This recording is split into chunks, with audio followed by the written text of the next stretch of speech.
Bem-vindos a mais um episódio de E aí, professor? Olá, Walter. Olá, Martin. Vamos iniciar algumas coisas interessantes hoje? Bem, há tantos problemas em relação a esse assunto, tanto mal entendido.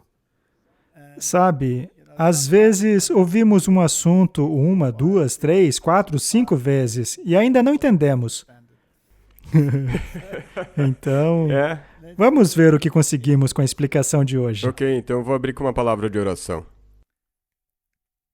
Nosso Pai Celeste, nós estamos aqui mais uma vez, nós pedimos que Tu, por favor, nos ajudes, ilumine nossas mentes com o Espírito Santo e abençoe essa conversa. Em nome de Jesus, amém. Amém. Mais uma vez, falaremos a respeito de Bíblias. É um assunto muito sensível.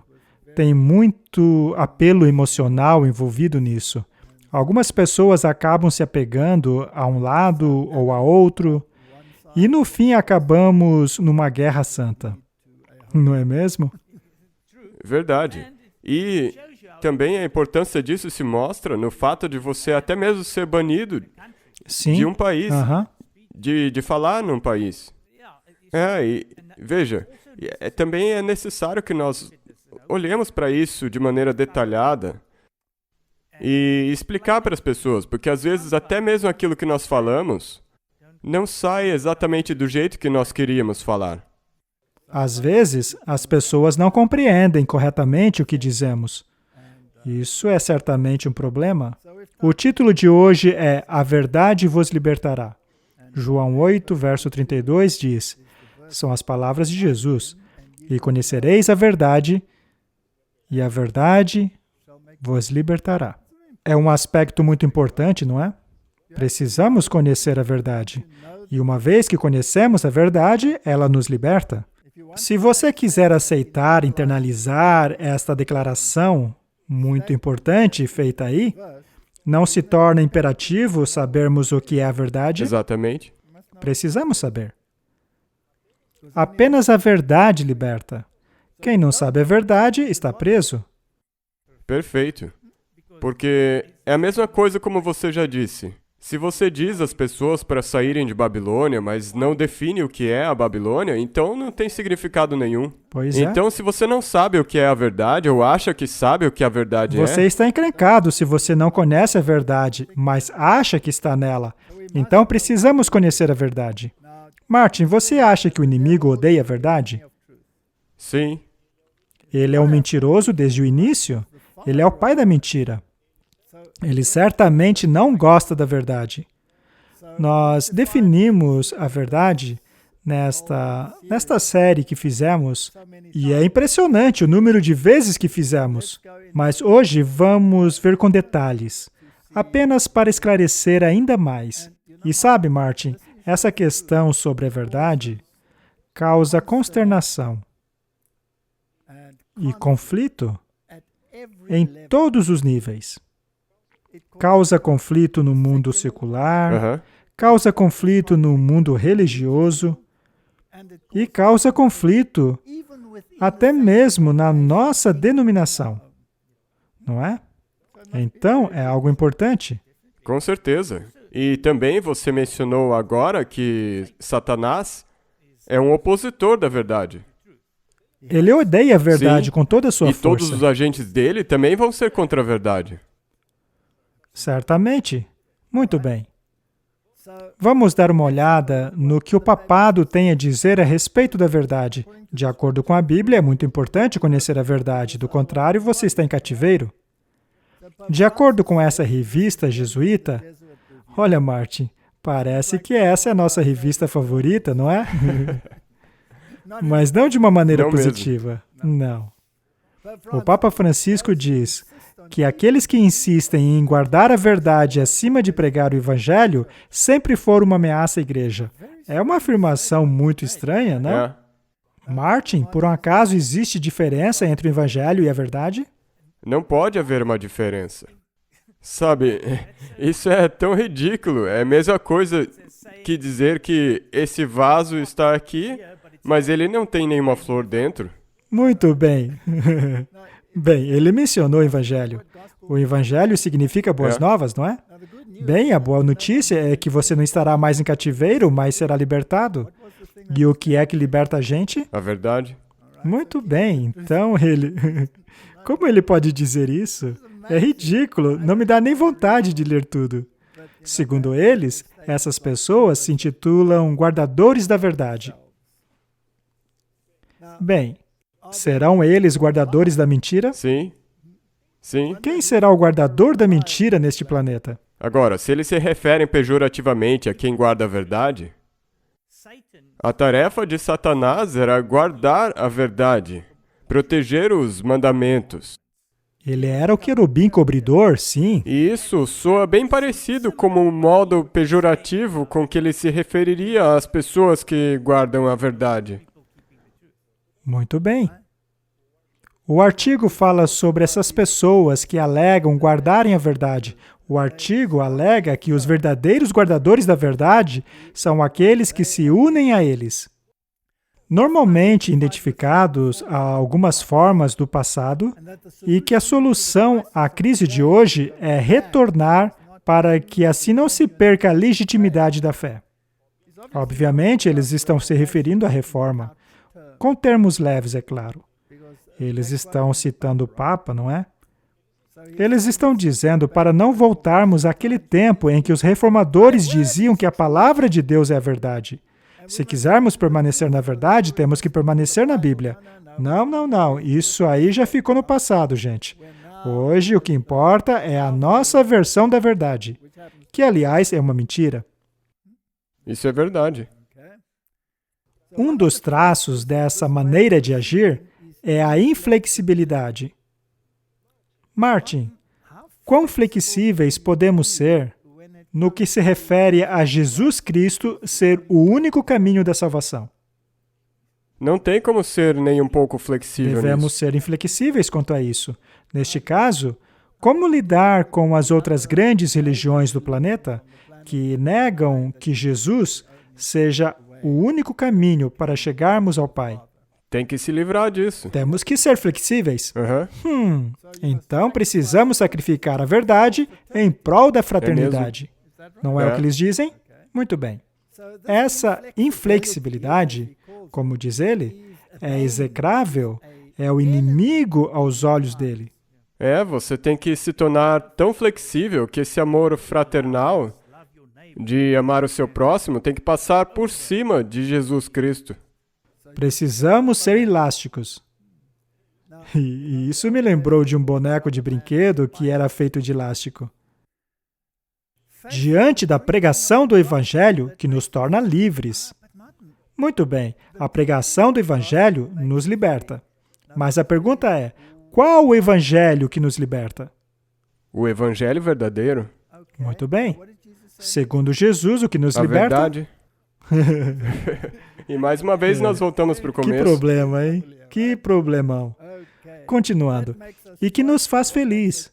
Mas o que nos faz felizes? Sermos libertos da verdade? Digo, não. É o que ele está dizendo. Essas pessoas são rígidas.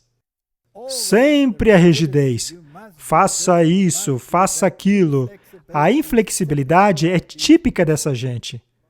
Mas quanto ao posicionamento de Cristo, como sendo o mediador da aliança, como salvador do mundo, como sendo a justiça dos santos, será que existe o menor espaço para flexibilidade nisso? Não, não mesmo. E mesmo se você olhar para outra parte da verdade, que é a lei, será que você pode flexibilizar o não furtarás? Bem, de acordo com Tomás de Aquino, sim. E eles o consideram santo. E aí você pode ver pelos frutos deles onde que isso vai levar. Muito bem. Os novos pregadores não sabem o que é humildade. E aí ele lança sua famosa palavra, fraternidade. Aquele documento que ele escreveu sobre a fraternidade foi assinada por uma outra grande religião do mundo que nega que Jesus é o único caminho, não é? Isso de fato é flexibilidade, mas é a verdade? Não mesmo. Não de acordo com a Bíblia? Não. Muito bem. Essa flexibilidade, fraternidade, é o caminho da confiança mansa e obediente. Os novos pregadores não sabem nada de mansidão e obediência, mas a obediência a quem? Essa é a questão. Porque quem que vai definir essa obediência, essa humildade? Não é a Bíblia. Quem define isso é ele, Sim. não é? Ele está bem feliz ali. Ele tem grandiosos planos para a fraternidade. E, é claro, a custo da verdade. Essa é uma questão seríssima. Somente um jesuíta poderia dizer coisas como essas. Vamos agora à nossa própria igreja. Esta é uma declaração feita pelo presidente da Conferência Geral, Robert Pearson, direcionado à Conferência Geral de 1978, pela última vez em sua posição, como já disse, em 1978. Vamos ler isso apenas para mostrar que essas questões podem entrar até mesmo em nossa igreja. Eu não vou ler todo o documento, porque ele é bastante comprido. Podemos colocar um link. Vamos resumir então e ler alguma coisa dele. Um fervoroso apelo do antigo presidente da Conferência Geral, apresentado no Concílio Anual de 15 de outubro de 1978. Esta será a última vez que, em minha posição atual, eu permaneço diante dos líderes mundiais da minha igreja, da sua igreja, nossa igreja. E tenho algumas palavras para deixar com vocês.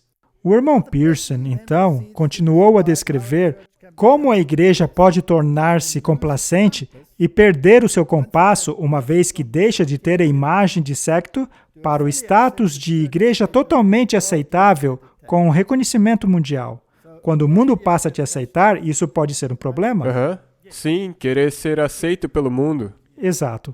Ele então continua. Queridos irmãos e irmãs, isso nunca deve acontecer com a Igreja Adventista do Sétimo Dia. Isso não vai acontecer à Igreja Adventista do Sétimo Dia. Esta não é uma igreja qualquer. É a Igreja de Deus. Ele, portanto, está fazendo um apelo. Isso não deveria acontecer. Mas por que ele fez esse apelo? Porque estava acontecendo. Irmãos e irmãs, já existem forças sutis que estão começando a nos afetar. Infelizmente, há alguns em nossa igreja que diminuem a inspiração da Bíblia. Isso não é lutar contra a verdade? Sim. Pois é. E, de novo, onde estão essas pessoas? Estão na igreja. Eles diminuem a inspiração da Bíblia, que rejeitam os primeiros 11 capítulos de Gênesis, que questionam a curta cronologia da Terra, feito pelo Espírito de profecia. Martin, temos falado sobre isso há muito tempo já. É uma guerra que temos que lutar vez após vez após vez. Mas já naquela época, eles lutavam com essa questão da cronologia. Hoje em dia, parece que ficou pior. Há pessoas que entram em guerra contra aqueles que a defendem. Muito bem, a cronologia curta da Terra, e que de maneira sutil e também não sutil, atacam o espírito de profecia. Há aqueles que apontam para os reformadores e teólogos contemporâneos como a norma da doutrina da Igreja Adventista do Sétimo Dia. Ou seja, alguns deles amam a autocrítica. Eles aceitam e defendem tudo o que ela tem a dizer. E há aqueles que supostamente estão cansados dos clichês adventistas. Há aqueles que gostariam de esquecer as normas da igreja que amamos. Isso inclui coisas como a reforma da saúde, reforma do vestuário e por aí em diante. Há também aqueles que invejam os evangélicos. Ou seja, aqueles que gostam do movimento evangélico, ecumenismo, etc. Há aqueles que jogariam fora o manto de povo peculiar. E, finalmente, aqueles que gostariam de se integrar ao mundo secular. Amigos líderes, queridos irmãos e irmãs, não deixem que isso aconteça. Eu apelo a vocês fervorosamente esta manhã, não deixe que isso aconteça. Aconteceu, Martin? Isso já aconteceu e ainda acontece. Pois é. E por acaso estamos no meio dessa guerra? Eu apelo à Universidade de Andrews, ao seminário, à Universidade de Loma Linda, não deixe que isso aconteça. Nós não somos anglicanos do sétimo dia, luteranos do sétimo dia, somos adventistas do sétimo dia. Esta é a última igreja de Deus com a última mensagem de Deus. É uma verdadeira guerra. E as pessoas terão que tomar uma decisão de um lado para o outro. Esta guerra é sobre a verdade, é sobre a inspiração da Bíblia, é sobre a curta cronologia da Terra, é sobre o espírito de profecia. O ecumenismo também está lutando a guerra. A aceitação pelo mundo também está na guerra. Tudo isso está envolvido. Sim. E se você cair em uma armadilha, você não será separado da verdade? É exatamente assim que acontece. Ele continua: vocês serão os homens e mulheres, os líderes com quem Deus está contando para manter a igreja adventista do sétimo dia, a igreja remanescente de Deus como a igreja que Deus destinou para a vitória. A serva do Senhor disse: terríveis perigos estão diante daqueles que têm responsabilidades na obra do Senhor, perigos que nos fazem tremer. E em Ezequiel 22:30 nós lemos: eu procurei por um homem entre eles que fosse capaz de construir uma barricada, que fosse capaz de permanecer diante de mim para defender a terra da ruína. Eu acredito, companheiros líderes, que Deus está procurando por homens e mulheres, intrépidos líderes, homens e mulheres que amam a igreja de Deus e a verdade de Deus, mais do que suas próprias vidas, a verem que essa igreja sob o comando de Deus chegará no reino. A missão diante de nós não será fácil. E se eu entendo a Bíblia e o espírito de profecia corretamente, o tempo de angústia está diante de nós, um tempo de desafio que nem esta igreja, nem o mundo jamais viram. Martin, eu acredito que nós acabamos de entrar no precursor deste tempo. E qualquer pessoa que quiser dizer o contrário, eu não sei em que mundo que você está vivendo. Bem, Martin, vamos voltar à definição bíblica de verdade.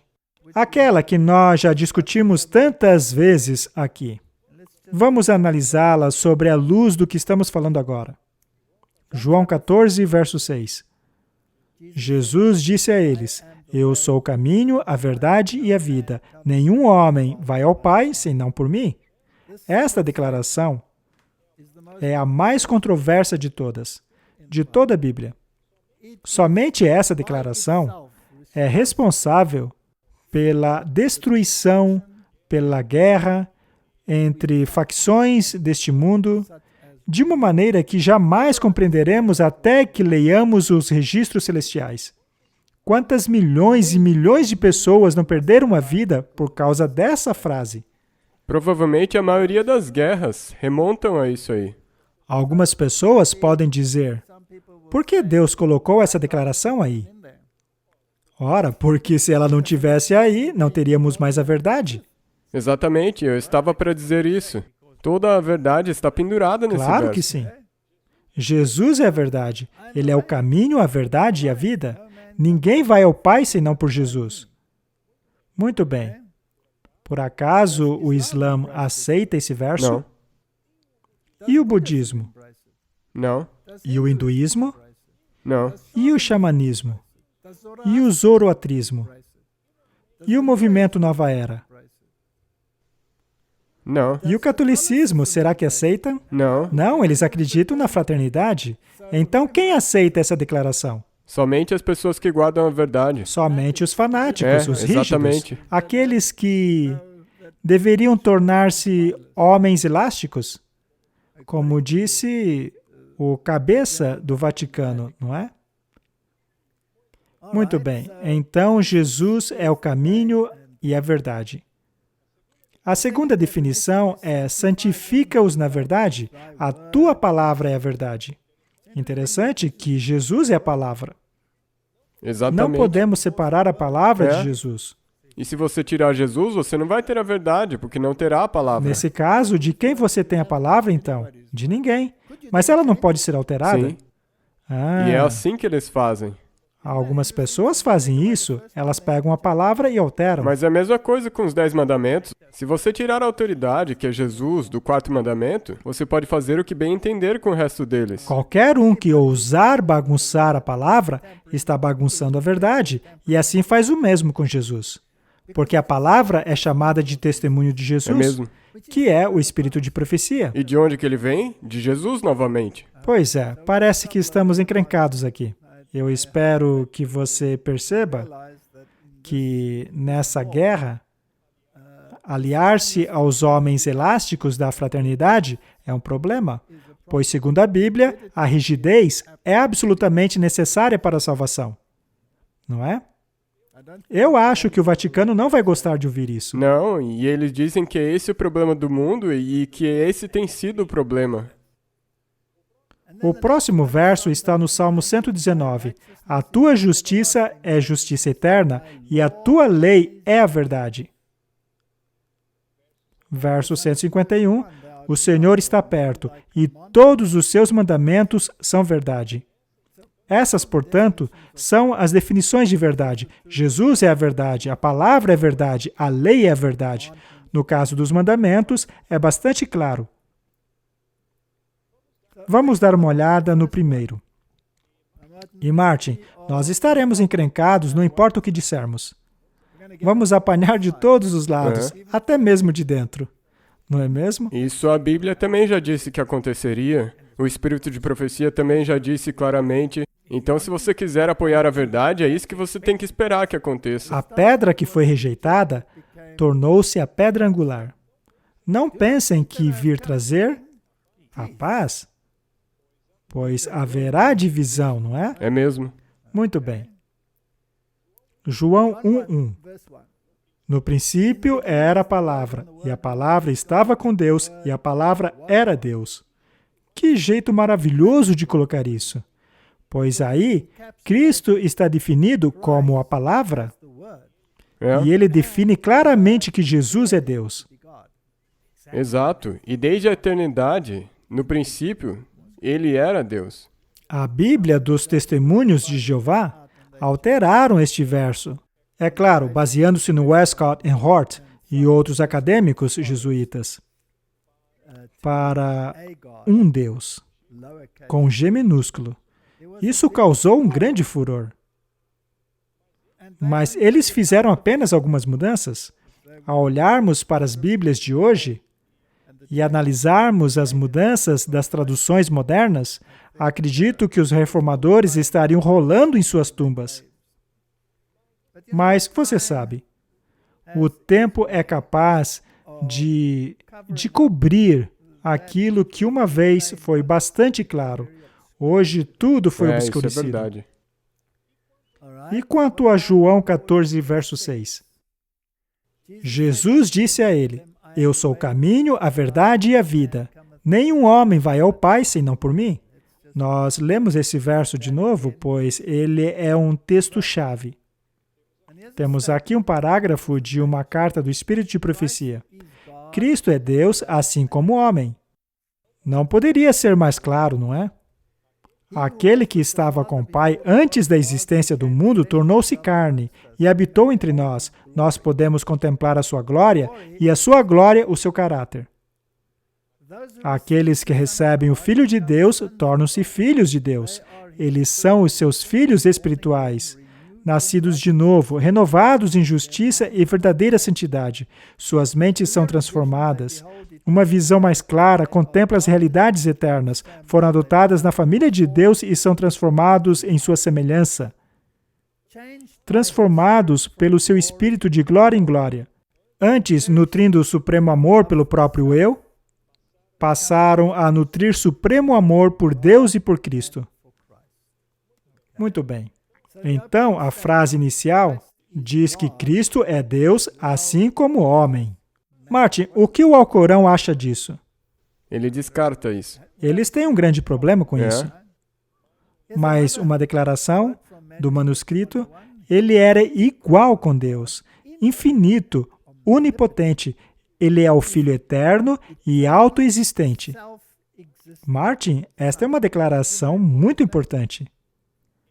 Ele vem da eternidade e é autoexistente. Ele não foi criado. Não tem como ser. Ele não foi gerado.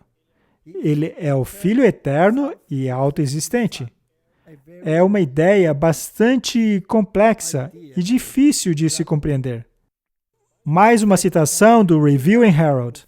de 1906, da eternidade. Enquanto a palavra de Deus fala da humanidade de Cristo, enquanto esteve na Terra, ela também fala decididamente em relação à sua pré-existência. A palavra existiu como um ser divino, com o eterno Filho de Deus, em união e singularidade com o seu Pai. Desde a eternidade, ele foi mediador da aliança, aquele em que todas as nações da terra, tanto judeus como gentios, se o aceitarem, serão abençoados. Há uma condição aqui. Continuando. A palavra estava com Deus. A palavra era Deus. Antes de que homens ou anjos fossem criados, a palavra estava com Deus e era Deus. Isto ecoa o que João disse ali no capítulo 1.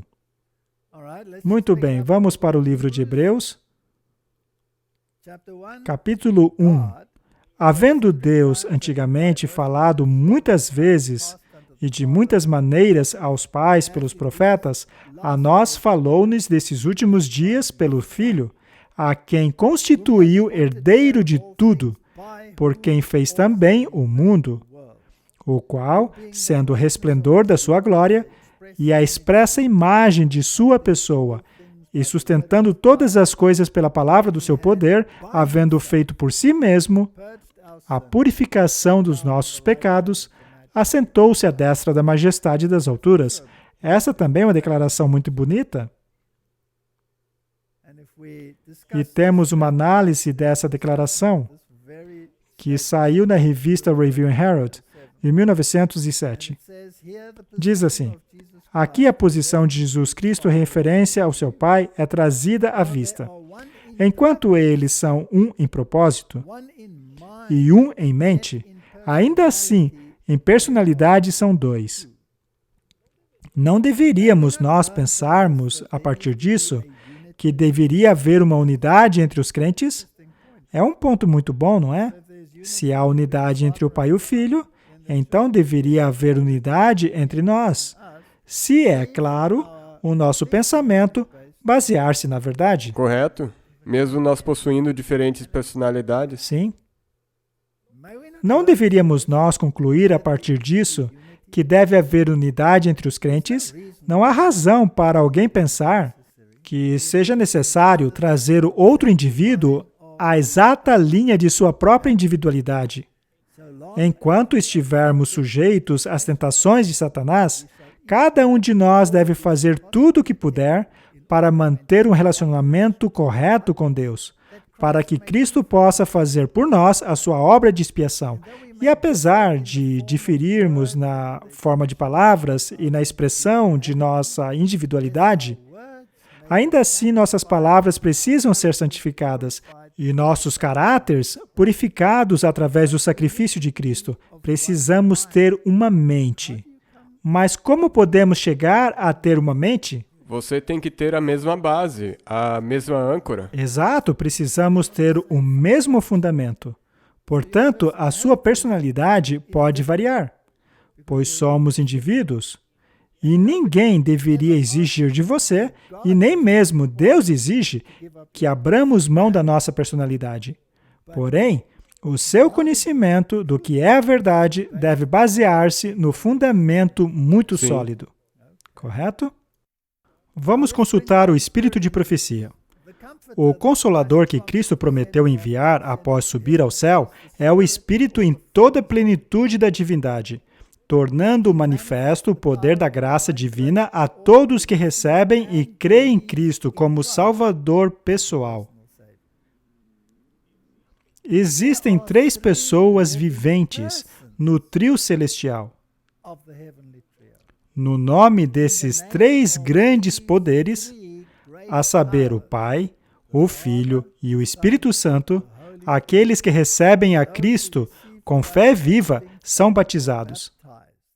E estes poderes cooperarão com os obedientes súditos celestiais em seus esforços para viverem a nova vida em Cristo. Qualquer pessoa que queira questionar este ponto está, na verdade, questionando a Bíblia, que nos ordena batizar em nome do Pai, do Filho e do Espírito Santo. Essas pessoas deveriam questionar a Bíblia e o Espírito de profecia, mas, por favor, não venha questionar a você ou a mim nessa questão, pois é o que está escrito ali. Isso é o que a Escritura diz. Eu tenho que mencionar que existem algumas disputas a respeito dessas citações e elas não realmente pertencerem a Ellen White.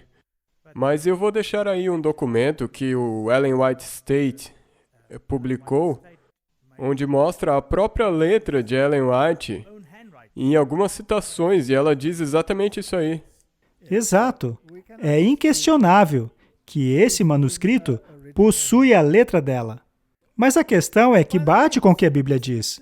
Exato, é isso que a Bíblia diz. Leiamos agora um artigo no Signs of the Times. O pré-existente e autoexistente Filho de Deus. Cristo é o pré-existente, autoexistente Filho de Deus. Falando de sua pré-existência, Cristo leva a mente de volta para os séculos incontáveis. Ele nos assegura que nunca houve um tempo em que ele não estivesse em íntima comunhão com Deus eterno. Aquele cuja voz os judeus escutavam havia estado com Deus como quem vivia com ele. Ele era um com Deus, infinito e onipotente. Ele é o eterno, autoexistente Filho. Nunca houve um tempo em que Jesus não existisse. E é muito triste que querem rebaixar Jesus. Se Jesus pudesse de fato ser diminuído, então todo o plano de salvação viria abaixo. Portanto, vamos deixar isso bem claro, pois é um assunto bem controverso. Vejamos a visão da Igreja Católica a respeito de Cristo. O catolicismo alega que Cristo foi gerado. Como podem ver, eu retirei este material do site www.católico.com. As alegações deles são as seguintes: o Pai gera o Filho de uma maneira ativa e eterna. Isso vai contra o que acabamos de ler. Exatamente, porque ele é existente por si mesmo e é eterno e já existia desde sempre. Desde a eternidade. Muito bem. Então eles alegam que o Pai gera o Filho ativamente e eternamente. Sendo isso, o que constitui a pessoa de Deus, o Pai. Portanto, esse Pai gerou o Filho. E esse é o pensamento católico. É o pensamento católico. Já o Filho é passivamente gerado pelo Pai, que por sua vez constitui a pessoa do Filho.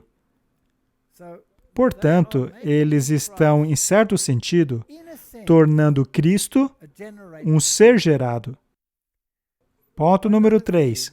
O Pai e o Filho ativamente expiram o Espírito Santo em uma relação dentro da vida interna de Deus, o que não constitui uma pessoa. Não é assim, porque o Pai e o Filho já constituem pessoas em relacionamento uma com a outra nas duas primeiras relações. É por isso que o Catequismo Católico 240 ensina que a segunda pessoa da Santa Trindade é o Filho, apenas em relação ao seu Pai. Então, de acordo com o catolicismo, o Espírito Santo foi expirado, relacionado à palavra fôlego. Em outras palavras, o Pai e o Filho expiram o Espírito Santo. Nesse sentido, então, o Espírito Santo não é uma terceira pessoa ou entidade. Ao invés disso, ele é uma mera consequência da expiração deles. Quarto ponto.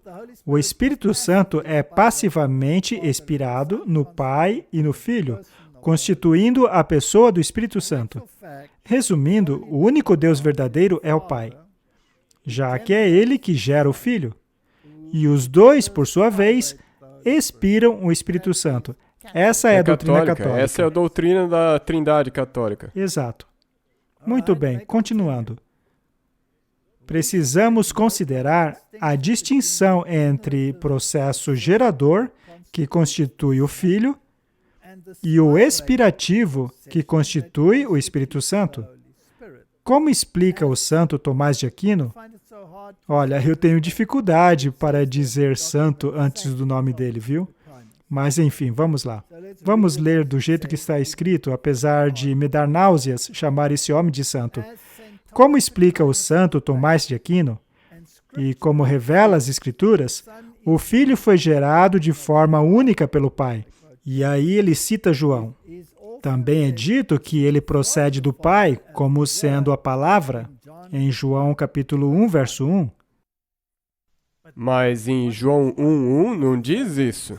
Lá diz ele estava com Deus, não que ele veio de Deus. Quando é dito eu vim do Pai, a palavra utilizada pela Bíblia é pará, onde vem a palavra paralelo, É mesmo? que significa do lado de, e não no sentido de ter saído de algo. Sim, não como Eva foi feita da costela. Não vem da mesma palavra.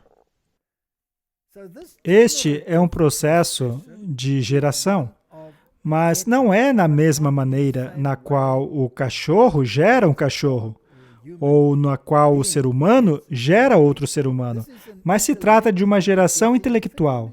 E dessa maneira, assim como uma palavra procede daquele que a conhece, mas da mesma maneira permanecendo em seu conhecedor. Isso destitui Jesus de ser a palavra. De acordo com eles, Jesus só é a palavra porque ele procede do Pai. Esta compreensão nega a individualidade, a absoluta individualidade de Cristo como a palavra. Portanto, esse processo de geração do Filho ocorre dentro da vida interna de Deus. Não há dois seres envolvidos, mas sim duas pessoas relacionalmente distintas, ao mesmo tempo que permanecem uma em ser. O que eles querem dizer é que Deus tem várias cabeças. O Espírito Santo procede do Pai e do Filho, mas não de uma maneira geradora, mas em uma expiração. Expiração vem da palavra latina para espírito, o fôlego. Jesus expirou sobre ele e disse, recebam o Espírito Santo, segundo João 20. Essa é a doutrina católica. E muitos do mundo protestante acabaram aceitando isso ao invés de se apegarem ao que a Bíblia diz, que por sua vez também é apoiado pelo Espírito de profecia. Portanto, o catolicismo crê que Jesus foi gerado. Vamos agora analisar o verso que torna essa questão muito interessante. Vamos a Mateus 1, versos 18. Os escritores gnósticos mudaram apenas uma letra no grego para tornar Cristo um ser criado, cuja origem teve início em seu nascimento. Esta perversão é encontrada nos seguintes manuscritos: P1, Sináiticos, Vaticanos, 6 maiúsculos e alguns poucos minúsculos. Quase todas as traduções modernas não se atrevem a incluir esta perversão, mas, ao contrário, seguem textos receptos, contrariando assim a preferência deles pelos manuscritos mais antigos. Porém, a Bíblia da tradução do Ain, que foi inspirada pelos jesuítas, não teve este cuidado. Vamos ler agora. Veja, para mim essa é uma ocorrência muito interessante. Com essas novas traduções, eles sempre nos dizem que nós temos que usar esses manuscritos aí, mas nessa questão aqui eles usam textos receptos. Exato, pois eles sabem que o mundo cristão não aceitaria o que diz os manuscritos que eles tanto gostam. Sim, então eles não são muito fiéis às próprias convicções. Exatamente isso. Vejamos o que diz Mateus 1, verso 18. Vamos começar pelo textos receptos, utilizados em traduções como a King James, por exemplo. Ora, o nascimento de Jesus Cristo, e aqui no manuscrito grego está Gênesis com 2 N's, foi da seguinte maneira. Estando Maria, sua mãe, desposada com José, antes de se ajuntarem, achou-se ter concebido do Espírito Santo. Agora vejamos Mateus 1,18, de acordo com a versão do Ain. Ora, a geração de Jesus Cristo, você já pegou a diferença da doutrina católica? Neste manuscrito, Gênesis está com apenas um N, ou seja, a diferença do textos receptos para essa é um N. Só que isso muda tudo. Vamos continuar lá embaixo. Estando Maria, sua mãe, desposada com José, antes de se ajuntarem, achou-se grávida do Espírito Santo. Eles mudaram uma letrinha. E assim também mudaram toda a existência de Jesus Cristo, removendo a sua pré-existência. É realmente uma pena. Não é realmente muito triste? Fazendo isso, eles contrariam uma multidão de pessoas. Até mesmo os tradutores das Bíblias modernas não ousam colocar isso aí. Vejamos mais um. A igualdade do Filho com o Pai. 1 Timóteo 3,16. E quanto o Textus Receptus diz que Deus se manifestou em carne, uma tradução moderna diz que Ele se manifestou em carne. Há muitas traduções modernas que seguem esta linha. Elas também traduziram como Ele se manifestou em carne. Essa tradução baseia-se nos 5 maiúsculos, entre as quais está o Sinaiticus, que é o exemplar de maior renome, e outros minúsculos, excluindo assim a multidão de testemunhos do contrário. Isso abre caminho para que Jesus seja apenas um ser criado, como os gnósticos querem, e também como implica a doutrina oficial católica. A Nova Versão Internacional segue esta linha, colocando Ele foi manifesto. E em 1 Timóteo 6, verso 14 e 15, também há outra mudança muito interessante. Vamos ler primeiro a versão King James. Que guardes este mandamento sem mácula e repreensão, até a aparição de nosso Senhor Jesus Cristo, a qual, a seu tempo, mostrará o bem-aventurado e único poderoso Senhor, Rei dos Reis e Senhor dos Senhores. Essa é a tradução King James. Vamos ler mais uma vez, Martin. Que guardes este mandamento sem mácula e repreensão, até a aparição de nosso Senhor Jesus Cristo. Dentro do contexto, Martin, a quem o verso se refere? Jesus Cristo. A qual, a seu tempo, mostrará o bem-aventurado e único e poderoso Senhor, Rei dos Reis e Senhor dos Senhores. Está falando de quem aqui? Jesus Cristo. Quem é esse Senhor dos Senhores? Ainda de Jesus Cristo. Sendo assim, este verso está falando de Jesus Cristo, do Filho. Agora, vamos ler na Nova Versão Internacional. Guarde este mandamento imaculado e irrepreensível, até a manifestação de nosso Senhor Jesus Cristo. Bem, até aqui é a mesma coisa, mas veja agora, a qual Deus fará se cumprir no seu devido tempo. Deus é o bendito e único soberano, o Rei dos Reis e Senhor dos Senhores. Muito bem, dentro deste contexto, agora existe margem para se entender que ele está falando do Pai aqui. Mas no Novo Testamento, o título Rei dos Reis se refere apenas a Jesus Cristo. É assim que a King James coloca. No entanto, a Nova Versão Internacional coloca a palavra Deus 2 vezes no verso 15. Isto, porém, não está no original. Sendo assim, Jesus Cristo fica privado de sua posição e título nesses versos. Essa é uma questão bem séria. É exatamente daí que vem essa doutrina de que ele é um ser criado. Será então que esta é uma tentativa de se inserir a doutrina católica? Sim. Você acha? Eu também acho. Definitivamente acho. Mas tudo bem, vamos deixar a discussão por aí, no que se refere a Jesus. Veja, naturalmente, de acordo com a Bíblia, Jesus sempre existiu. É realmente um conceito difícil de ser compreendido. Mas é isso que diz a Bíblia. O Filho está em igualdade com o Pai. Ela usa a palavra paralelo ao Pai. Eternamente, um em mente com Deus, mas 2 seres diferentes. E o Espírito Santo também faz parte desse trio celestial. E eles esqueceram o propósito e esqueceram o... Jesus, se você quiser colocar ele um pouco abaixo de onde a Bíblia coloca ele, então ele não poderia ter vindo para nos salvar do pecado. Vamos ver agora o segundo aspecto da verdade, a palavra verdade. Quando falamos da palavra, falamos da Bíblia toda, não? Este é um assunto bem extenso. Sendo assim, vamos torná-lo o mais resumido possível. Quando a palavra de Deus é estudada, compreendida e obedecida, uma brilhante luz será refletida no mundo. Novas verdades, aceitas e obedecidas, nos ligarão em laços fortes com Jesus. O que nos une a Jesus? A verdade. A verdade. E onde eu encontro? Da Bíblia, da palavra. Quando eu acredito na Bíblia, eu demonstro que creio em Deus e não na serpente. Não foi a serpente que diz, Deus disse mesmo Exatamente. assim, distorcendo o que ele havia dito? Sim. Seria possível então que a serpente dissesse, Deus disse mesmo? E depois alterar o manuscrito para dizer o que ela quisesse? Sim. É possível? É possível, e daí tudo que se segue vai fazer exatamente a mesma coisa, todas essas traduções. A Bíblia, e somente a Bíblia, deve ser o nosso credo, o único laço de união. Todos que se curvarem diante da Santa Palavra estarão em harmonia. Não é importante termos todos a mesma Santa Palavra? Se você quiser estar em harmonia, sim. Se você quiser estar em harmonia, na verdade. Nossas próprias visões e ideias não devem controlar nossos esforços.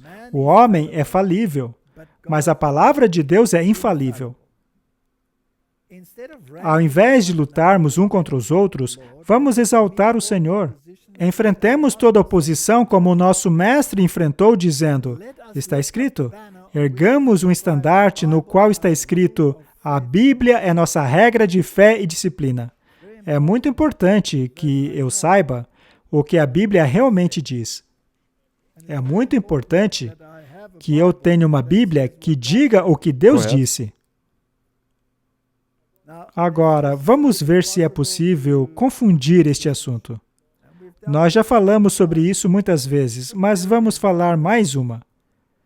As igrejas de Vaudois, ou seja, os valdenses, em sua pureza e simplicidade, lembravam uma igreja dos tempos apostólicos. Rejeitando a supremacia do Papa e do prelado, eles mantinham a Bíblia como a única e suprema e infalível autoridade. Seus pastores, ao contrário dos padres de Roma, seguiam o exemplo de seu mestre, que não veio para ser servido, mas para servir. Eles alimentavam o rebanho de Deus, conduzindo-o por verdes pastos e fontes vivas de sua santa palavra. Longe dos monumentos humanos de pompa e orgulho, este povo se reunia não em igrejas magníficas e grandes catedrais, mas debaixo das sombras das montanhas, nos vales alpinos, ou em tempos de perigos, em algumas rochas, para ouvir as palavras da verdade do servo de Cristo. Os pastores não apenas pregavam o evangelho, mas visitavam doentes, ensinavam as crianças, admoestavam aqueles em erro, trabalhavam para acabar com as desculpas e promover a harmonia e o amor fraternal. Em tempos de paz, eles eram sustentados pelas ofertas voluntárias do povo, mas, como Paulo, eram construtores de tenda, cada um habilitado para uma profissão que, se necessário, poderia prover seu próprio sustento. De acordo com o espírito de profecia, eles eram os verdadeiros guardiões da verdadeira palavra de Deus. É mesmo? E não a hierarquia orgulhosa lá de Roma. Sendo assim, há dois tipos de manuscritos. As Bíblias modernas diferem do Textus Receptus, que era a Bíblia dos valdenses, que também era a Bíblia das igrejas do Oriente, que era a Bíblia dos bizantinos, que por sua vez também foi a Bíblia dos reformadores. Aí diz que veio desde antes da reforma. Sim? Então isso aí de dizer que o Textus Receptus veio somente a partir dos 1520... Vamos salientar uma coisa. Os manuscritos originais, chamados de ortográficos, não existiam mais. Tudo o que temos hoje são cópias deles. Cópias desses originais foram enviadas para as igrejas de toda a região. Sendo assim, foram feitas várias cópias dos manuscritos originais. Martin, se eu tenho uma receita, vou usar esse exemplo de novo. Se eu tenho uma receita e eu enviá-la a um amigo meu, se eu disser, olha aqui, meu amigo, aqui está a receita original do bolo. E então esse meu amigo diz, nossa, essa receita é maravilhosa, eu vou enviá-la para um tio meu que mora lá na Alemanha. E esse tio da Alemanha também gostou da receita e decide enviar aos parentes que migraram para os Estados Unidos. Os seus parentes, por sua vez, também gostam e passam a enviar a outros parentes. E depois para amigos e conhecidos. De repente, há milhares de cópias da receita original. Mas aí aparece o falsificador, decide mudar a receita. Eu vou mudar esse ingrediente e mais esse, e então ele envia a falsa receita. Mas aí uma pessoa é capaz de reconhecer a falsidade. Mas se o falsificador disser não, esta é a receita original, como podemos saber se realmente é? Bem, basta comparar essa nova receita a todas as outras que dizem justamente o contrário dela. Assim podemos concluir que essa receita é falsa. Mas no caso das Bíblias, no que eles afirmam é que o manuscrito mais antigo seria o mais confiável. O problema é que só existe uma cópia dele. E depois acharam um pedacinho aqui, um pedacinho ali, que combina com esse manuscrito. Hoje em dia temos 5 ou 6 corroborando esse manuscrito antigo, mas há 10 milhares de outros que o contradizem. Mas por ser mais antigo, esse daqui é o mais confiável. É esse o argumento. É isso que eles afirmam, mas é uma alegação muito pobre. Isso é fácil dizer, porque por causa de todas aquelas cópias e tudo mais, ela continuou sendo a versão atual. Já as cópias velhas significam que não estavam sendo distribuídas. Os manuscritos velhos significam que não estava sendo usado e distribuído. É isso aí, Martin. Se a receita original foi espalhada por todo o mundo de forma que todos a tiveram e agora aparece uma nova, alegando ser a verdadeira, muitos aqui dirão, olha, essa aqui a gente testou, ela funciona. Todo mundo conhece essa aqui, mas essa daí é nova. Você entendeu por que existe um debate? As versões bíblicas modernas diferem do Testus Receptus em tantos lugares que é impossível produzir uma doutrina conclusiva a partir do estudo dessas perversões. Segue agora um resumo dessas muitas alterações, exclusões e acréscimos que são encontradas nessas versões. Martin, eu escrevi isso porque quando eu comecei a estudar essa questão, ela acabou tornando-se um estudo gigantesco, no fim das contas. Eu quero esclarecer uma coisa. Quando eu comecei a estudar a Bíblia, a versão que eu utilizava era a Nova Versão Internacional. Mas com o tempo, aquela Bíblia tornou-se virtualmente inutilizável, porque as páginas caíam de tanto uso. Eu estudava o tempo todo aquela Bíblia. Na verdade, eu trouxe aqui a minha primeira Nova Versão Internacional. Veja só. Essa foi a minha primeira Bíblia. Capa de couro, muito bem feita. Ela está toda marcada. E ao abrirmos lá nos últimos capítulos dela, vemos que as páginas estão todas desgastadas, está caindo aos pedaços. Se eu sacudisse a Bíblia, metade dela cairia. Veja só isso aqui. Me parece que você tem explorado muito o livro de É verdade, Apocalipse. Martin. O livro de Apocalipse sempre me fascinou. Ué, não é um livro selado? Algumas pessoas dizem isso. Veja só, está caindo os pedaços. Eu não podia mais usar essa Bíblia. Eu então comprei uma outra Nova Versão Internacional, igual a essa. E acontece que essa segunda também não sobreviveu a mim. Mas chegou a ponto que eu decidi migrar da Nova Versão Internacional para a Nova King James. Mas então, eu novamente migrei da Nova King James para a King James. Eu tenho várias delas. Também tenho as versões de estudo. Algumas têm citações do Espírito de Profecia. Esta é a minha Bíblia atual. Não há nota nenhuma nela. Dessa forma, eu leio apenas o que a Bíblia tem a dizer. Eu não tenho que prestar atenção no que outros dizem. Eu apenas leio o que Deus tem a me dizer. Eu gosto assim. Esta, então, é a Bíblia que eu uso atualmente. Eu, então, basicamente, migrei de uma versão para outra até chegar nesta aqui. Ela é em inglês, é claro. Eu também leio a Bíblia em alemão e na língua africans. E talvez isso é importante, porque eu gostaria de deixar umas coisas aqui claras. Tem pessoas que são muito fervorosas somente pela versão King James da Bíblia. E eu até que entendo isso, porque pessoalmente eu sei que você concordaria, você disse que agora usa a versão King James. Ela é a melhor que você pode achar em inglês, a mais fiel. Contudo, existem algumas palavras, não doutrinas, mas palavras que não estão totalmente corretamente traduzidas. Precisamos entender que não depende da tradução que você está lendo, depende do manuscrito a partir do qual ela foi traduzida. Algumas dessas palavras são palavras difíceis. Com certeza. E algumas palavras dos documentos antigos simplesmente não são mais utilizadas, pois a língua muda constantemente.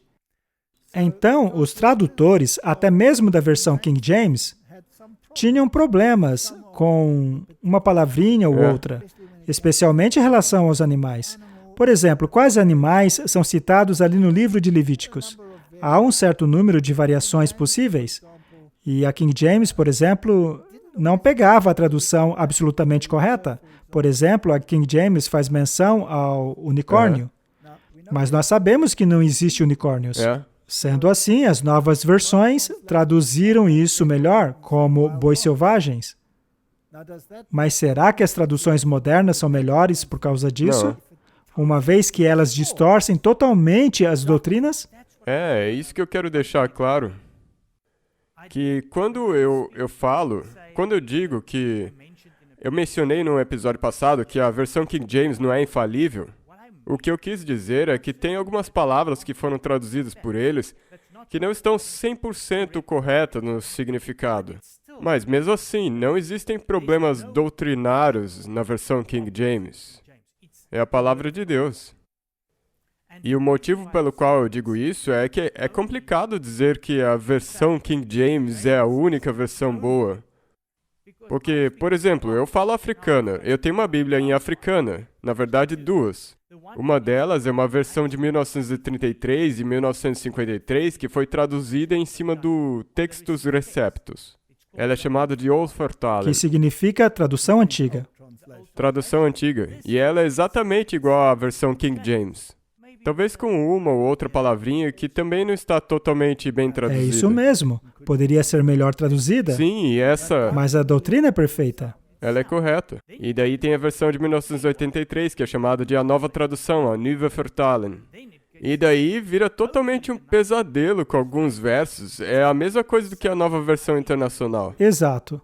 E é por isso que... Pois essa Bíblia não é mais baseada no Textus Receptus, mas nos textos de Escott e Hort, que por sua vez são baseados nos Sináiticos e no Vaticanos, que são as maiores referências deles. E é claro, baseado no que Nestle e Alain compilaram, e a Sociedade Bíblica Unida. E todas as Bíblias baseadas nesses manuscritos têm o total apoio do catolicismo, enquanto que as Bíblias baseadas nos Textus Receptus não têm esse apoio. Viu só? E isso também faz uma grande diferença. Porque todas essas novas traduções que foram feitas a partir desses manuscritos, de acordo com o que eu penso, elas também têm que ser automaticamente aprovadas por Roma. Porque ela vem dos mesmos manuscritos que Roma aprovou. Você tem outra Bíblia aí, Martin? Não, tem uma versão que saiu recentemente que se chama Tradução Direta versão 2020. Mas a partir de qual manuscrito ela foi traduzida?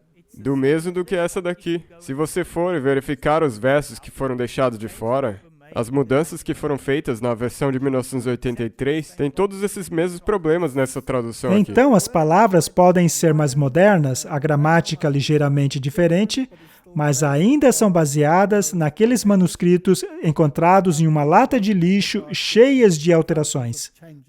Viu só? E uma outra coisa que nós não entendemos. Bem, pelo menos eu não sei ler hebreu ou grego. Mas pelo menos eu sei que o Textus Receptus, o texto recebido, é o manuscrito correto. Então, quando eu vejo uma Bíblia em inglês ou africana que foi traduzida a partir deles... Mas aí, os críticos vão dizer que esses manuscritos em que você confia não são os mais antigos. Os mais antigos são sináiticos e vaticanos. E eles também dizem que o Textus Receptus é um texto misturado. Eles dizem que é um texto inchado. Mas por quê? É porque o texto deles foi reduzido. Portanto, se formos levar isso em conta, deveríamos dizer que o texto deles é um texto murcho. É mesmo. Ora, é o mesmo argumento. O que acontece, Martin, é simples assim. Veja, o Textus Receptus tem muitas repetições. Bem, qualquer bom professor, e aliás, o melhor professor de todos os tempos foi Jesus, não é? É. Ele é a palavra. Qualquer bom professor sabe que se ele quiser sedimentar um conhecimento, ele deve repeti-lo de maneiras diferentes. O ser humano aprende por meio da repetição. Eu sei disso. Eu era um professor de universidade. Quando eu explicava um certo assunto, eu podia perceber que alguns alunos tinham entendido, mas, ao mesmo tempo, eu via na cara de muitos outros que eles não tinham entendido. Então, alguns tinham e outros não. Não é sempre assim? Todo bom professor precisa ler os seus alunos, para assim ver se eles entenderam ou não. Sabe, não há nada pior do que um professor que fica falando lá na frente de maneira seca, repetitiva, sem dar a mínima se a sua audiência está entendendo ou não. É horrível, é melhor você ficar em casa e ler um livro. E eu consigo entender o porquê de nós estarmos, na verdade, fazendo isso aqui mais uma vez. Porque nós percebemos que, de novo, algumas pessoas ou não entenderam ou mal interpretaram o que nós dissemos. Exato. E é assim que funciona. Se você ver que os seus alunos não estão entendendo, você repete aquilo de outra maneira. E quando você vê que alguns entendem, mas outros ainda não entenderam, você repete de uma outra maneira. E ainda assim, se às vezes você não consegue se fazer entendido, você precisa mudar a sua história para uma parábola. Fazer uma história com a qual eles se relacionem, e assim vão entender. É assim que o ensino funciona. Se você pegar a Bíblia como um todo, pegue o Antigo Testamento, por exemplo. O Antigo Testamento usa o que chamamos de paralelismo. Paralelismo hebraico. Ou seja, a Bíblia explica as coisas de um jeito e depois repete a mesma coisa de um outro jeito. É isso que um bom professor sabe fazer. Mas a Bíblia também é um documento legal e, como tal, ela precisa de mais de uma testemunha. É por isso que nela existe muita repetição. Só que aí chegam esses intelectuais dizendo que não, nós não precisamos de repetições. Vamos tirá-las. Já que toda essa repetição inútil faz da Bíblia um texto inchado. Mas removendo essas repetições, você fica com o texto murcho. E a pergunta é, agora qual dos dois é o certo? Uma coisa que eu achei interessante é que ao remover essas repetições, você aniquila com as estruturas quiasmáticas. Sim. Muitos não sabem, mas dentro da estrutura do texto existem os quiasmas que trazem a nossa atenção para os temas centrais. E se você perder esses temas, você também perde o coração daquilo que está sendo dito. E se você ir no livro de Apocalipse, ou qualquer outro... Como você disse, se você não estudar Apocalipse na quiástica, você vai estar estudando ao contrário. E você não acaba entendendo nada. Não é à toa que eles chamam esses livros de livros fechados. Muito bem, já vimos bastante mudanças. E é por isso que eu quero voltar ao fato de que nós não conseguimos ler hebreu ou grego. Martin, antes de você continuar, o Espírito de Profecia diz que nós não precisamos. Alguns podem até precisar falar essas línguas, mas para a maioria isso causaria mais confusão do que o necessário. O Tyndale costumava dizer que um roceiro é capaz de entender mais da Bíblia do que os padres, simplesmente estudando a Bíblia como ela é. Isso é verdade, e é por isso que eu quero dizer que se nós quisermos dizer que a versão King James é a única verdadeira palavra de Deus, e o que seria então das pessoas que não sabem ler em inglês? Seria a mesma coisa do que eu não sabendo ler grego nem hebreu. Pois é. Então é por isso que no africano, no alemão, no romeno, ou em qualquer língua, Deus tem, como o Espírito de Profecia disse, preservado a sua palavra, a sua verdadeira palavra. Você já me ouviu pregar em africâns? Sim. Já me ouviu pregar em alemão? Sim. E por acaso eu vou usar a King James ao pregar nessas línguas? Não. Claro que não, eu uso o africâns antigo. Mas no caso do inglês, eu uso a King James. Mas isso hoje, antigamente eu usava a nova versão internacional, eu provavelmente já usei a nova King James também. Mas veja, é como uma criança que ganha o triciclo. A criança fica super feliz com aquele triciclo. Mas quando ela finalmente aprende a andar numa bicicleta, ela não vai querer mais voltar para o seu antigo triciclo. E sabe como ficou mais fácil para mim? É que quanto mais você lê o Espírito de Profecia, porque as questões doutrinárias das quais ela sempre fala vão concordar com a verdadeira palavra de Deus. E então, quando você ler qualquer uma dessas traduções e não coincidir com isso, então você reconhece que tem algo de errado ali. Martin, por que é que eu digo que eu acho difícil utilizar as versões modernas hoje em dia? É porque hoje eu conheço as versões antigas. Digo, posso só falar um negocinho aqui? Às vezes as pessoas ficam ressentidas porque o avô, ou a avó, ou um parente deu uma dessas traduções novas a eles. Pode guardar ela, não precisa jogar fora. Mas se você quiser ler a palavra verdadeira... É uma referência. Como referência. Se você pegar essa versão recente que acabou de sair, na língua africãs, a 2020, é isso? A tradução direta. A tradução direta 2020. Por acaso, nessa Bíblia não está escrito que os seres celestiais tiveram relações sexuais com a humanidade e que por causa disso surgiram os gigantes. Gigantes? Isso é uma loucura completa, Sim. Mas é o que está ali. A linguagem pode ser moderna e mais fácil, porém, se o conteúdo é um monte de besteiras, você ainda pode chamar aquilo de palavra de Deus? Infelizmente, a resposta é não.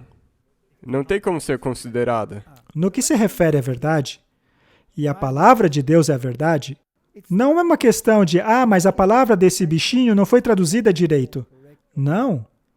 No que se refere à doutrina, no que ela diz a respeito daquilo que eu devo acreditar, se uma diz uma coisa e a outra diz outra, então devem haver duas fontes. Logicamente, uma fonte é correta e a outra fonte é incorreta. Não é? É uma coisa óbvia. Vamos olhar mais uns exemplos. Mas antes, eu queria deixar algo bastante claro aqui. O documento que vou mostrar agora, eu criei para mim mesmo. Conforme eu estudava tudo isso e descobri essas coisas na Bíblia, eu comecei a ficar impactado. Veja, a King James descreve Jesus como o Filho. Já a nova King James o chama de o servo de Deus, e não o Filho de Deus. E depois de ler isso dezenas e dezenas de vezes, aquilo passa a te irritar. Aquilo passa a te irritar de uma tal maneira que você coloca aquele livro de lado e vai atrás do verdadeiro. Tudo bem, agora eu tenho que me acostumar com vós, tu. Já falamos sobre isso. E eu tenho que colocar isso bem abertamente. É mais difícil para alguém cuja primeira língua não é o inglês. Mas o Espírito Santo te ajuda quando você começa a estudar assim. Eu não conseguia ler a versão King James no começo, não conseguia entender. Mas levou um tempo e trabalho com o Espírito Santo e lendo o Espírito de Profecia, e daí ficou mais fácil. E o interessante é que a King James é autoexplicativa. Justamente por causa do paralelismo hebraico, depois de ler um verso e não compreendê-lo, você vai ver que o próximo vai explicar de novo. Mas se você tirar essas repetições, bem, aí é um problema. Mas, até mesmo em relação a línguas, vamos falar disso mais tarde. Agora vamos ver as mudanças. Esse documento que criei, eu fiz para mim mesmo, tá? É só um resumo. Eu não escrevi para publicação. Ele não foi pensado para uso geral. Mas, mesmo assim, pode servir como um apêndice e as pessoas podem dar uma olhada nele. Provavelmente há erros ortográficos ali, mas eu repito, eu escrevi para mim mesmo. mas você pode publicar para que as pessoas leiam. Então, se eu puder esclarecer, é a mesma coisa do que quando você está estudando e faz umas notas em rabisco num papel, e daí você passou essas notas para o computador. Eventualmente, eu acabei digitando tudo. Mas, Martin, é apenas para as pessoas verem a imensidão daquilo que está acontecendo. Quantas mudanças foram feitas? Quantas diferenças existem em uma tradução direta, que é o caso do Textus Receptus, e de uma tradução dinâmica equivalente, que é o caso dos manuscritos alexandrinos. Apenas para que as pessoas percebam, vamos dar uma olhada em alguns pontos deste documento. Muito bem, Martin, vou repetir. Eu escrevi isso para mim mesmo, deve ter alguns erros aí, mas ainda assim deve dar uma visão geral a respeito da situação atual. O título é A Bíblia e Traduções Bíblicas, resumo das alterações. Há uma introdução aqui, é uma introdução bem curtinha. Ela menciona a Septuaginta, sobre a qual já falamos várias vezes. A Septuaginta foi feita para a Biblioteca Alexandrina em 285 a.C. A Vulgata, que é a tradução latina, foi feita em 383 a 405 d.C. O Antigo Testamento foi escrito entre 1500 a 400 a.C. Vemos, porém, que eles estão separados daquilo que encontramos na Biblioteca Alexandrina e a Vulgata. O cânon do Antigo Testamento foi completado no tempo de Esdras.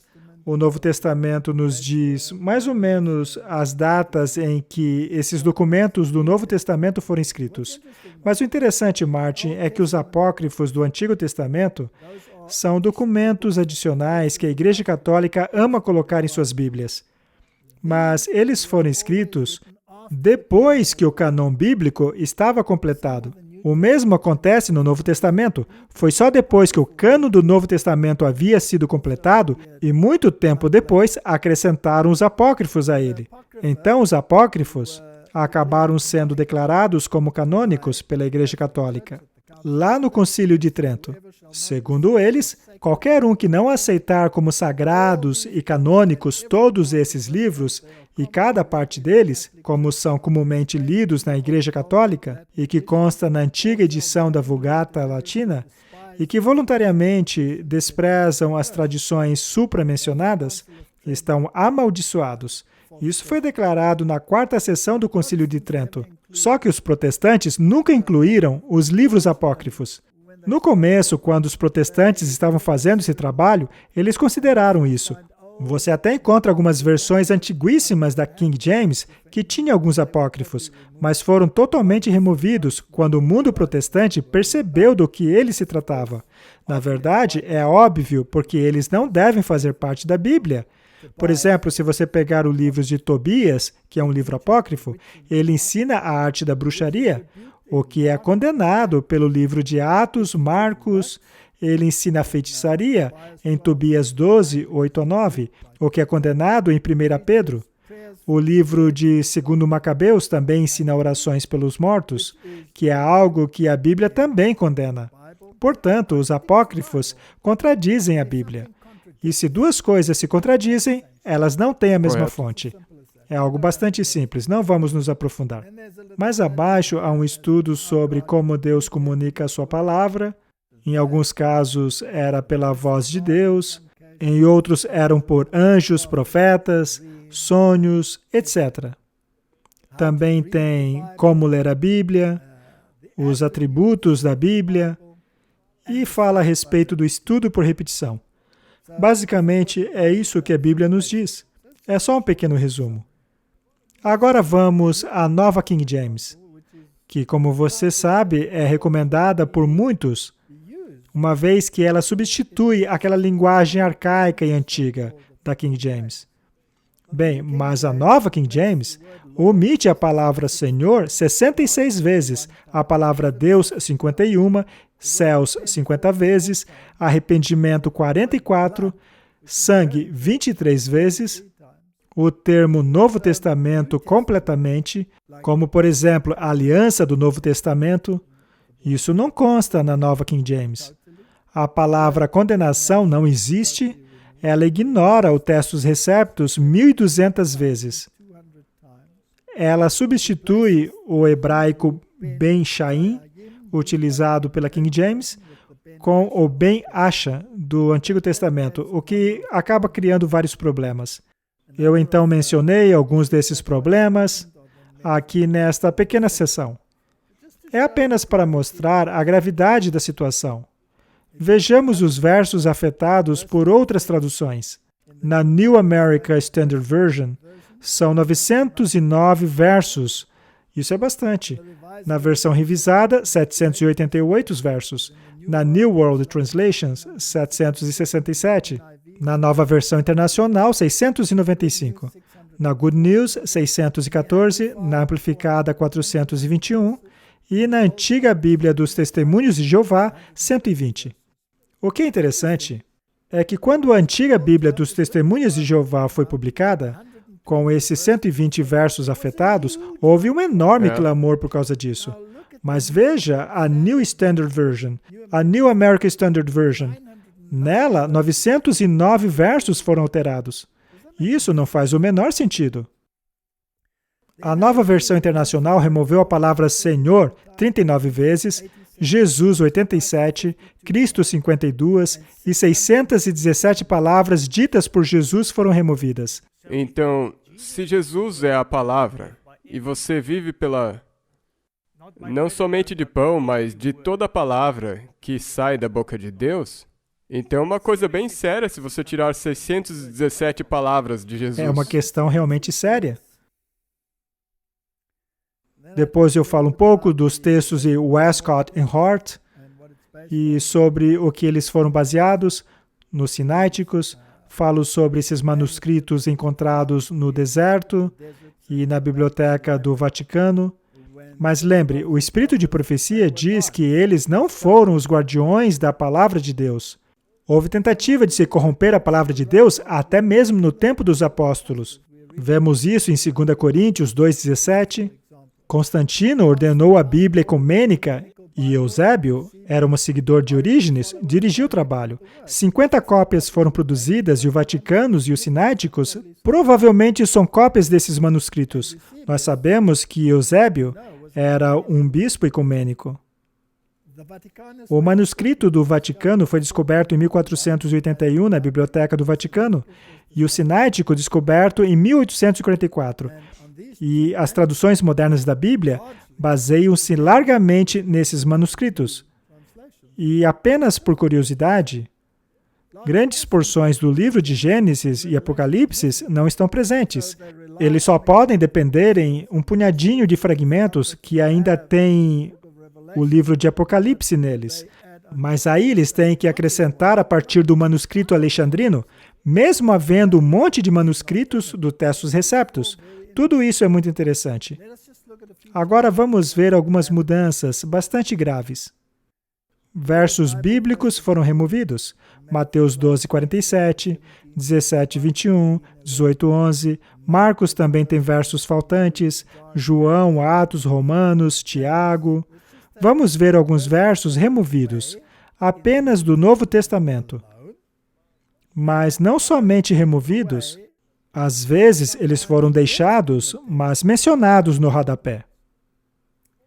Ou seja, o rodapé diz que esses versos não estão no original. Assim, eles lançam dúvida sobre a palavra de Deus. E quem é que gosta de lançar dúvidas? Quem você acha? Exatamente, Satanás. Satanás faz isso. Vamos dar uma olhada. Se pegarmos a NVI, a NASV, a Nova King James, a Revised Version, a New Revised Version, etc., vemos aqui o que foi removido pelos rodapés ou que teve o próprio texto removido. Temos aí Mateus, Marcos, um monte de versos. O T significa que teve o texto removido e o F que foi removido pelo rodapé. É uma lista bastante completa. Veja só, Lucas, João, Atos, mas eles não somente tiraram os versos inteiros, como também tiraram porções de versos. Por exemplo, se pegarmos o livro de Mateus, temos todos esses versos aqui. E essas são as porções que foram omitidas.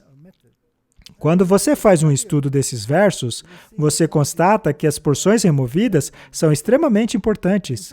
Na verdade, em alguns casos, há capítulos inteiros no Espírito de Profecia baseados nos versos removidos ou mesmo nas porções removidas. Ou seja, ele se baseou no Textus Receptus. É isso mesmo. Veja só Mateus, por exemplo. E veja, esta lista não é completa. Isto é simplesmente aquilo que eu fui anotando conforme eu fui estudando a questão. São coisas importantes, como muitos são chamados, mas poucos escolhidos. Dê só uma olhada. São porções que foram removidas dos textos. É uma lista bastante grande. Veja que é um problema grande, não é coisa pequena. É mesmo. Olhando para isso assim, te dá uma perspectiva. Veja o livro de Romanos, capítulo 11, verso 6. Se, porém, é pelas obras, já não é mais graça. De outra maneira, a obra já não é obra. Eles tiraram coisas importantes. Coríntios, Gálatas, Efésios, Filipenses, Colossenses. Isso é só o que eu consegui escrever. Temos também as alterações. 300 versos do Novo Testamento foram alterados pelas 7 traduções mais populares. Aqui estão elas. Aqui temos algumas coisas que foram alteradas e em quais foram alteradas. O interessante é que as versões modernas não alteram sempre as mesmas coisas. Não. Então temos uma confusão total. Algumas mudaram isso, outras mudaram aquilo. Algumas omitiram isso, outras outra coisa. Por isso alguns dizem, mas a Bíblia tem isso aí.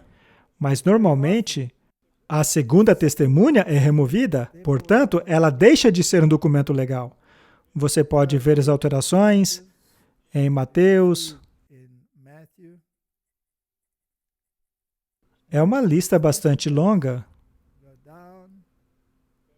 Versos removidos, versos alterados. Não são mais os mesmos manuscritos.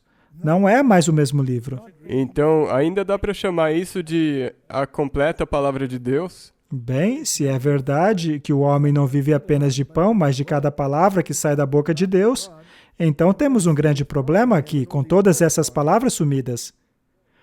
Bom, um problema é você remover os versos e substituir a outras porções, mas alterar o significado, isso é um grande problema.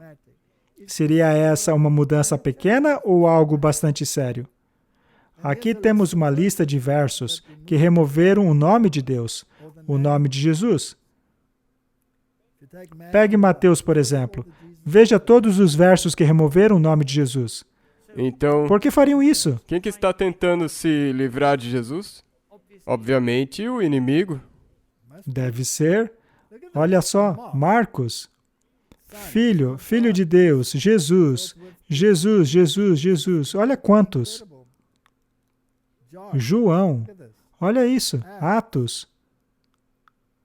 Romanos, Coríntios, Gálatas, Efésios. É uma lista substancial. É inacreditável. Agora, isso aqui é importante. Lista dos versos que alteram o significado.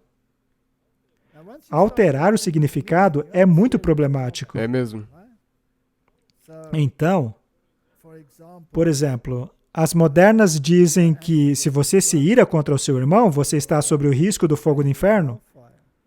Mas a King James diz que este é o caso se você irar-se sem motivo. Se não fosse assim, ninguém iria para o céu. É uma mudança importante. Ela altera todo o significado desse assunto. Eu não vou entrar em detalhes, mas eles transformam Jesus em um mentiroso quando ele diz, eu não vou na festa. Mas na King James ele diz, eu não vou ainda para a festa. É uma grande diferença. É uma diferença grande. Veja só. Em Martin, eles dizem que essas diferenças, na verdade, não importam, porque você não é um crítico textual.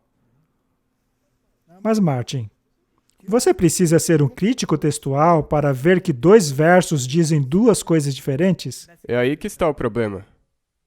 Você também tem que ter lógica quando estuda a Bíblia. Se não existe lógica, qual é o ponto?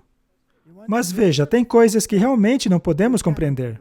Porque algumas coisas são concernentes a Deus. É nisso que você exercita a sua Pois fé. não entendemos a existência de Deus. Tudo o que sabemos pelo seu nome é que Ele é. Sim. Como sabemos que Ele é porque Ele disse, eu sou. Não é? Portanto, eu posso compreender pelas coisas criadas que existe alguém que as criou. Há coisas incompreensíveis para a mente humana. Mas no que se refere à lógica daquilo que é apresentado, não podemos ter conflitos. Mesmo com as partes que você tem que ter de fé, uma vez que você estabelece a sua fé, então o resto se torna lógico se encaixar nisso. Deus é o Criador Supremo, então se Ele disse, e se você tem fé nisso, agora em Gênesis 1, onde diz que Ele criou todas as coisas, então aí fica fácil, é lógico que Ele criou. Vamos voltar um pouco aqui. Quero mostrar algumas mudanças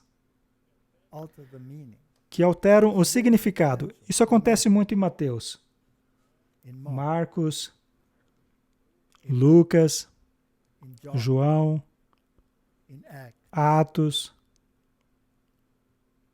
Romanos, Coríntios, Gálatas, Efésios, Timóteo, Hebreus, Tiago, Pedro, em Apocalipse. Não é algo realmente importante? Você gosta de ter tantas alterações a ponto de ter que escolher qual dos significados você vai acreditar? Isso acaba afetando também o Antigo Testamento, pois sua interpretação depende do que você está se baseando no Novo Testamento. Portanto, é uma questão muito séria. Como eu disse, esse documento não é completo. Há muitos livros por aí que falam sobre esse assunto. Faça a sua escolha. Essa é a minha sugestão. Mas vamos olhar alguns versos agora. Temos aqui alguns exemplos específicos de alterações em Bíblias modernas. Vejamos Atos 2:30. Sendo, pois, ele profeta, e sabendo que Deus lhe havia prometido como juramento, e do fruto dos seus lombos, segundo a carne, levantaria o Cristo para o assentar sobre o seu trono. Essa é King James. Agora já podemos ver logo de cara, na Nova Versão Internacional, que ela é mais curta. Ela é murcha. Portanto, não é que a King James é inflada. Vamos lá. Mas ele era profeta e sabia que Deus lhe prometera sob juramento que colocaria um dos seus descendentes em seu trono. Essa lastimável mudança foi baseada nos manuscritos dos Sináiticos, Vaticanos e 4 outros manuscritos. Martin, um de seus descendentes no trono, não poderia ser qualquer um, não é? Poderia ser Salomão?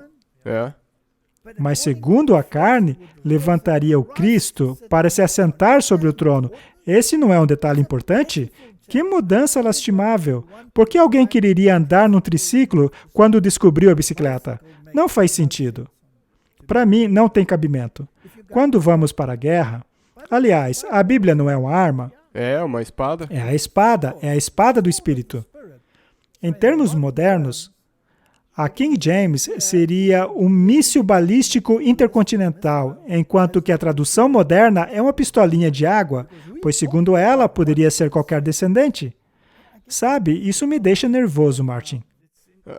Eles totalmente denigrem a Deus. Mais um exemplo, 1 Timóteo 3,16. E sem dúvida alguma, grande é o mistério da piedade. Deus se manifestou em carne, foi justificado no Espírito, visto dos anjos, pregado aos gentios, crido no mundo, recebido acima na glória. Esse verso não é poderoso?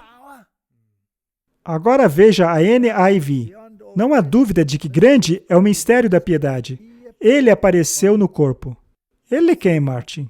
Você apareceu no corpo, Martin, ou você é um fantasma? Eu fui manifestado no corpo. Continuando. Justificado no Espírito, visto pelos anjos, pregado entre as nações, crido no mundo, recebido na glória. O termo apareceu no corpo, da NIV, abre uma grande margem para interpretações católicas gnósticas. Em 1 João 4:3, a NIV também abandona o termo na carne, assim como faz em Atos 2:30, mais uma vez baseando-se naqueles textos modernos. Esta é uma tendência. Temos mais um verso importante aqui, em relação à justificação pela fé contra a justificação pelas obras. Apocalipse 19:8. E foi-lhe dado que se vestisse de linho fino, puro e branco, porque o linho fino é a justificação dos santos. Essa foi a versão King James. Agora veja a nova King James. Para vestir-se foi-lhe dado linho fino, brilhante e puro. O linho fino são os atos justos dos santos. Isso é pura doutrina católica. Sim, obras. A nova versão internacional diz: para vestir-se foi-lhe dado linho fino, brilhante e puro. O linho fino são os atos justos dos santos. Ou seja, Martin, saímos da justificação dos santos para as obras dos santos. É inacreditável. A doutrina toda foi alterada. A Bíblia é clara ao dizer que a nossa justiça é um trapo de imundícia. Então, quem que é a justiça dos santos? Cristo. Cristo. Esta, então, é uma mudança doutrinária. E é uma mudança doutrinária lastimável. Ela é baseada no Concílio de Trento. Vamos a Gênesis capítulo 22:8. E Abraão disse: meu filho, o próprio Deus proverá o cordeiro para a oferta queimada. Então, ambos prosseguiram juntos. Mas a nova King James mudou para o seguinte: meu filho, Deus proverá para si mesmo o cordeiro para a oferta queimada. E então os dois prosseguiram juntos. Esta é uma doutrina completamente diferente. Por acaso Deus precisa sacrificar um cordeiro para ele? Atos 3:13, na King James, diz assim: o Deus de Abraão, e de Isaque e de Jacó, o Deus de nossos pais, glorificou o seu Filho Jesus, a quem vocês entregaram e o negaram na presença de Pilatos, quando ele havia determinado que fosse solto. Mas a nova King James altera esse verso para: o Deus de Abraão, Isaque e Jacó, o Deus de nossos pais, glorificou o seu servo Jesus. E a nova King James faz isso vez após vez após vez. Martin, por acaso, no batismo de Jesus, o Pai disse: este é o meu servo amado? Não. Ao invés disso, ele disse: este é o meu filho amado, a quem vocês negaram e entregaram na presença de Pilatos. Esta é uma mudança que torna essas Bíblias intragáveis, pelo menos para mim. Não consigo ler isso. Eu concordo. E eu estudava nessas Bíblias. E eu fiz a mesma coisa com a Bíblia em Afrikaner. Quando eu vi essas coisas, eu fui e fiz uma lista inteira no final da minha Bíblia, onde eu comparei a versão nova com a versão velha em Afrikaner. E tem esses mesmos problemas. Encontramos os mesmos problemas.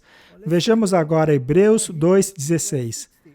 Pois, na verdade, ele não tomou sobre si a natureza dos anjos, mas tomou sobre si a semente de Abraão. Que lindo esse verso. Mas agora, a nova King James, pois certamente ele não ajuda os anjos, mas dá assistência à semente de Abraão. Agora, nova versão internacional. É claro que não é anjo que ele ajuda, mas aos descendentes de Abraão. Martin, mas que distorção. Viu só? Isso aí. Tente colocar lógica nisso aí. É patético. Desculpa, mas é patético. É mesmo. Por acaso Deus, Miguel, Jesus Cristo, não foi ajudar Gabriel quando ele estava lutando com o diabo? Sim. Em termos da informação que deveria chegar a Daniel? Então, não faz o menor sentido o verso dizer isso. E quanto ao perdão, Martin? E quando estiverdes orando, perdoais se tendes alguma coisa contra alguém, para que o vosso Pai que estás nos céus vos perdoe as vossas ofensas. Mas se vós não perdoardes, também o vosso Pai que estás nos céus não vos perdoará as vossas ofensas. Agora, nova versão internacional em inglês. E quando estiverem orando, se tiverem alguma coisa contra alguém, perdoem-no, para que também o Pai Celestial vos perdoe vossos pecados. Mas ela apagou o próximo verso. Afinal, a King James é uma Bíblia inchada. Afinal, em outra passagem, a nova versão internacional também fala isso. O que prova que a Bíblia King James é uma versão inchada. Mas qual é o problema da repetição? O bom professor usa a repetição. Se nós removemos as repetições da Bíblia, por exemplo, em Apocalipse, capítulo 1, então a estrutura quiasmática está arruinada. Mas esses espertalhões aí tiraram a repetição do alfa e do ômega apenas para não deixar a Bíblia inchada. Eu me pergunto se eles têm capacidade de pensar. Estes foram alguns poucos exemplos das alterações entre as versões. Nós tiramos um exemplo ou dois daquela lista de alterações de significado. Nós comparamos os versos e vimos que eles não falam a mesma coisa. Mas nós iremos ver isso com mais detalhes. Sim, porque nós não podemos colocar tudo isso. É muita informação. Sim? Não tem como colocarmos tudo isso numa apresentação só. Não. Então, o que realmente importa para mim, e sei que para você também, é como as versões modernas afetam as doutrinas que a nossa denominação tanto estima. Sim. E se essas doutrinas não se sustentam nas versões modernas, então eu sou levado a concluir que ou nós temos as doutrinas erradas, ou temos o manuscrito errado. Sim. No caso do manuscrito, não apoiar a doutrina. Correto. Sendo assim, vamos fazer mais um episódio no qual olharemos o efeito que essas Bíblias causam nas doutrinas que tanto amamos. Eu espero que esse estudo não seja compreendido como um ataque a ninguém, pois, de fato, é um assunto sensível. As pessoas se acostumam com suas Bíblias. Veja, eu mesmo internalizei essa nova versão internacional a tal ponto. Isso porque eu estudei muitas delas antes de ir para a nova King James. E, finalmente, para King James. Que acabou sendo um problema, pois muitos versos acabaram grudando na minha cabeça. E às vezes você se lembra daqueles versos e nem são os corretos. E às vezes, quando vou pesquisar por um verso, eu não encontro, pois estou digitando as palavras do verso antigo. Então acaba atrapalhando bastante. Mas talvez nós temos que declarar isso aqui agora, e talvez na próxima vez também, que, de novo, o que nós explicamos aqui, nós não estamos falando que somente é a versão King James, mas nós estamos falando que a versão mais confiável em inglês é a versão King James. Sim, se você quiser, você pode ler a Bíblia de Geneva, mas aí você vai encontrar um inglês tão antigo que pode ser complicado. E como dissemos antes, se você tem problemas com os pronomes como thee, thine e thou em inglês, lembre-se que essa é a tradução mais precisa. Por exemplo, quando Jesus disse a Nicodemos, "Ye must be born again", sabemos que ele não se dirige apenas a Nicodemos, senão ele diria thee. "Ye" é plural, aplica-se a todos. Uma vez que essas nuances se tornam importantes para você, abre-se uma nova dimensão bíblica. Vamos subir para um novo patamar. É mesmo. Não vamos nos conformar nesse nível mais baixo, esse nível mundano. Deus deseja elevar o seu povo e não nivelá-los por baixo em um denominador comum inferior. Vamos orar. Querido Pai, obrigado por podermos estudar a palavra. Obrigado por podermos ter confiança de que tornaste a tua palavra disponível para nós. Ajuda-nos a estudá-la, pois a sua palavra é verdade. E porque ela nos ensina que o seu Filho, Jesus Cristo, é o caminho, a verdade e a vida. Em nome de Jesus, amém. Amém.